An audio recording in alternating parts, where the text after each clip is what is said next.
കൂട്ടുകെട്ടുകളല്ല ആവശ്യം, നമുക്ക് സൗഹൃദങ്ങളാണ്. അപ്പോൾ ചോദിക്കുക, എന്താണ് സൗഹൃദവും കൂട്ടുകെട്ടും തമ്മിലുള്ള വ്യത്യാസം? കൂട്ടുകെട്ട് എന്ന് പറഞ്ഞാൽ നമ്മൾക്ക് എന്ത് കാര്യങ്ങൾക്കും നമ്മളെ സപ്പോർട്ട് ചെയ്യുന്നവരാണ്.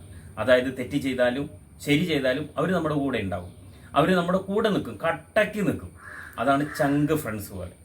നമുക്കിന്ന് സ്കൂളിൽ പോണ്ടടാ, നമുക്കിന്ന് ക്ലാസ് കട്ട് ചെയ്യാം, ഇങ്ങനെ പറയുന്നതാണ് കൂട്ടുകെട്ടുകൾ. പക്ഷെ മക്കളെ, സൗഹൃദം എന്ന് പറഞ്ഞാൽ നമ്മുടെ ശരികളെ നമ്മൾ സപ്പോർട്ട് ചെയ്യുകയും നമ്മുടെ തെറ്റുകളെ നമുക്ക് തിരുത്തി തരികയും അത് വേണോ എന്ന് ചോദിക്കുകയും ചെയ്യുന്നവരാണ് സൗഹൃദത്തിലുള്ളവർ. അതുകൊണ്ട് നമുക്ക് സ്കൂളിൽ സൗഹൃദങ്ങളാണ് ആവശ്യം. ഈ സൗഹൃദം ഒരാളോട് മാത്രമല്ല, സ്കൂളിലുള്ള എല്ലാവരോടും വേണം. നിങ്ങളുടെ ടീച്ചേഴ്സിനോട് ബഹുമാനമുള്ള സൗഹൃദം വേണം. അങ്ങനെ നമുക്ക് നല്ല ഒരു സ്കൂൾ അന്തരീക്ഷം ഉണ്ടാകാം. സ്കൂളിൽ കൂട്ടുകെട്ടുകളല്ല ആവശ്യം, നമുക്ക് സൗഹൃദങ്ങളാണ്. അപ്പോൾ ചോദിക്കുക, എന്താണ് സൗഹൃദവും കൂട്ടുകെട്ടും തമ്മിലുള്ള വ്യത്യാസം? കൂട്ടുകെട്ട് എന്ന് പറഞ്ഞാൽ നമ്മൾക്ക് എന്ത് കാര്യങ്ങൾക്കും നമ്മളെ സപ്പോർട്ട് ചെയ്യുന്നവരാണ്.